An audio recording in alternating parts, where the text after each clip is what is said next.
Hi, this is Triple Wario again. I gave you all a mission. A couple of videos back when we talked about unpopular opinions about Wario, I asked all of you if you could give me something similar regarding the Mading Red himself, Mario. And I did get some exciting stuff. We're gonna take a look at them right now and stick around to the end of the video because we're gonna have some more your ideas for something specific that I'm gonna make a video of later. So stick around to see what that is all about.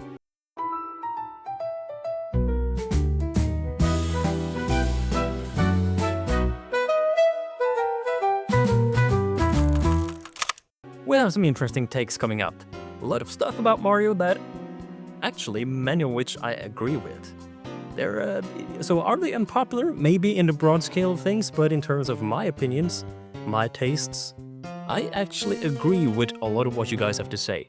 Let's just dive into them and see what kind of comments I did get regarding unpopular opinions of the Red Plumber.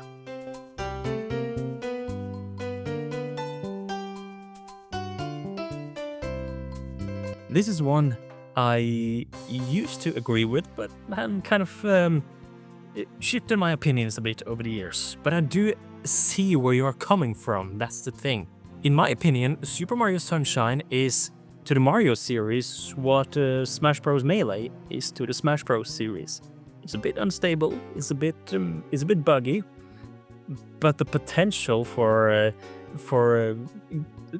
the sheer speed of the gameplay and text that you can discover and maneuver and master is almost unmatched. Super Mario Sunshine is definitely one of the most unique of the Mario series, you know, because the whole theming is very consistent. Mario games are often kind of a compilation of many different things, but the Mario Sunshine game is very strange when you think about it. When you had this idea of this water pump, the flood, that you have in the back in order to spray water and wash away stuff for a Mario platformer, for Mario's next grand adventure. It's a risk to take, but I think it worked. The only thing, like I said, is that it feels a bit unstable. It feels a bit buggy, messy, but the potential for movement and speed, as is mentioned here, is quite insane. The game has a very cozy atmosphere, a very nice, relaxing one, and the world feels connected because you can see different islands, different levels in the distance from the main plaza, which is really cool. I'm a huge fan of Mario Sunshine as well. I think simply the fact that I disagree is that there are a couple of other Mario games that have come later on that I like more. Odyssey, which comes to mind, for example. But I actually agree almost with what you have to say here.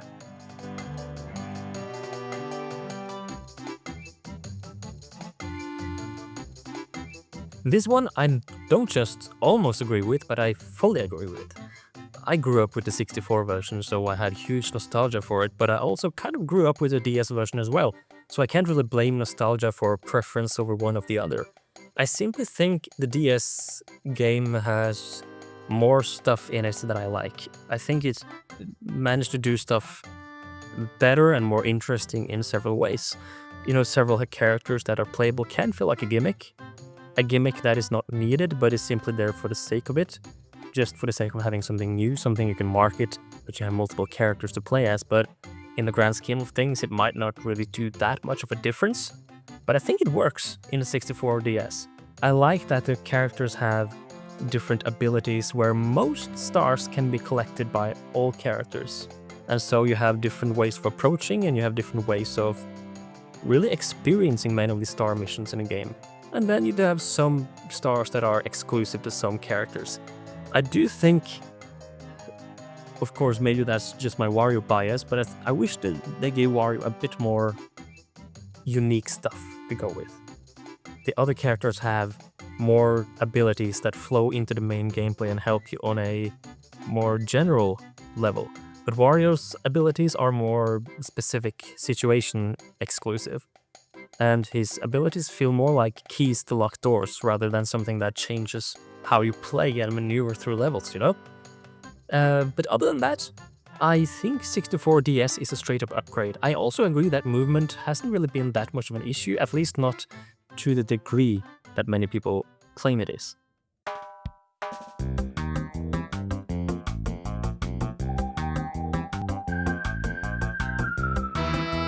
Yes. And I have heard some concepts for this that have a name, but I don't remember what it is. But it's a kind of an era where Mario games felt very bland, anonymous, and extremely safe. We're talking the new Super Mario Bros. Games, we're talking Mario Tennis Ultra Smash, Super Mario's 3D World. All of these feel very standard. And it was a strange era for Mario when you look at how Nintendo have, luckily, from the Switch era and until the present day, have found that creativity spark back when it comes to Mario, and really in general with games. They played it very safe for a while, where there were nothing really that stood out to be unique.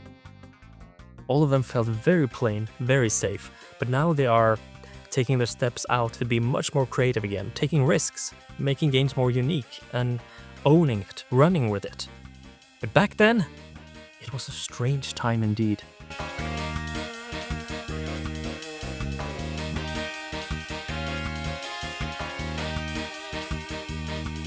I have heard a part of this as a complaint before, but not to the extent where I don't like Mario Odyssey.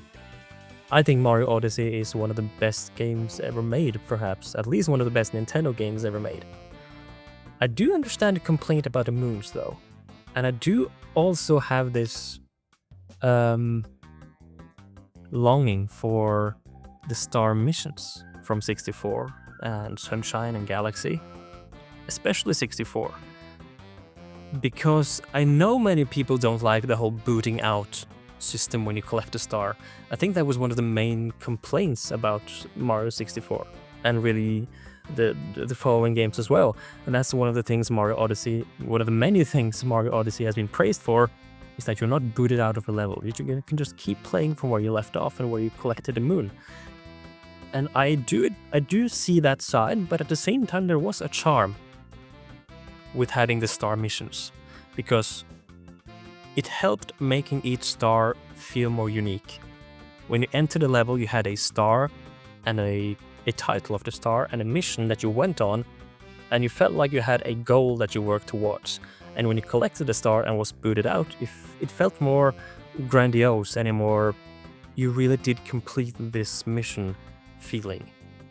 Whereas the moons in Odyssey feel more like a bigger collectible than a coin, but not on a scale of a star, if that makes sense. Overall, I think the Odyssey system is better, but I do agree to an extent that many moons feel too similar to each other.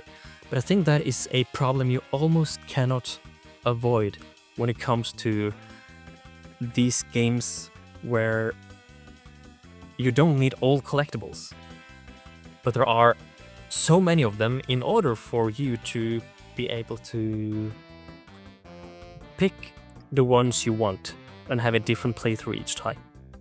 It's a result of collectathons. It's the same thing with Korok seeds in Breath of the Wild and Tears of the Kingdom, where there are so many of them, and because there are so many of them, each and every playthrough and for each and every player, it's going to be different which seeds you find where.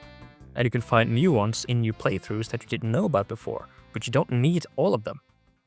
But the result of that comes when you want to collect them all, because then the consequences come in.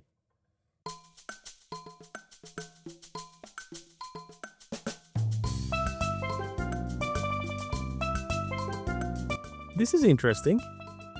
I grew up with the Super Show as well, and it was surprisingly fun. Maybe that's partly due to nostalgia and wouldn't be as interesting if I saw it for the first time today. But I think they managed to capture Mario in a way that works better for a TV show, similar to how the movie made a Mario that fits better as a character with a personality rather than his video game adaptation. If it is better, I'm not sure. The only thing I think is that both of them works in their respective area they're used in. I feel the TV show Mario works best in the show and vice versa. The film Mario works best in the film, the game Mario works best in the games because they serve a different role. I don't think, or I'd almost know the version of Mario we have in games with his voice wouldn't quite work well in a TV show, and also vice versa.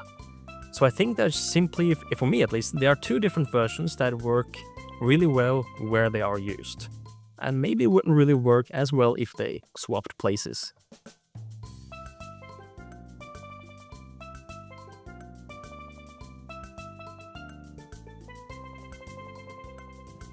This one is very interesting because I haven't really thought about it in that way before, at least not a lot. But I think I agree actually. At least with the example you made, in that if an indie developer did the same thing and made a game that is mechanically identical to a new Super Mario Bros. Game, for example, it would not really catch on. It would just drown in the world of indie games that are forgotten. But Nintendo can succeed simply because of the Mario IP and because of the core audience, because Mario is an IP that is associated with something that is easy to pick up, easy to learn, family friendly, great for both kids and adults alike. And in that way, it is a strength. The IP of Mario kind of plays into this simple gameplay style, and for that, I don't think the Mario IP excuses the simple design, but rather enhances it, if that makes sense. I think it is one of the strengths that it is as simple as it is. But I do agree, if you look at it just as, you know, in terms of gameplay mechanics, core gameplay mechanics, they can feel outdated. I definitely agree. And in the game, as you say, nowadays, you would probably have to do something more unique. And having a few unique gimmicks that are not seen before might not be enough. Now, these were some interesting Mario opinions from you fellas. And the thing is that I agreed with most of them. But here's something that I think will be maybe even more interesting. It is something I've been thinking about for a very long time, which sadly has not happened yet. And that's why I want to get you guys' opinions in on the matter as well. I've for long been dreaming about a Waluigi game. I think many of us have. The personalities of Waluigi has so much untapped potential, I feel. Him as a character, man, you can do so much with him. And that's why my question for the next video about this kind of stuff, where I want you guys' opinion in the comments on the matter, is: if a Waluigi game was to be made, what kind of Waluigi game would you like to see? And I'm talking genre, or everything from genre to specific gimmicks and mechanics, tone and atmosphere, and everything in between. Let me know in the comments, what kind of Waluigi game would you like to see as his first ever standalone game? This will be interesting to read when the comments start flowing in. I'm gonna say thank you for watching, and subscribe if you want to see more videos from me. Yeah, drop a like as well if you liked the video, and I will see you guys on the next video.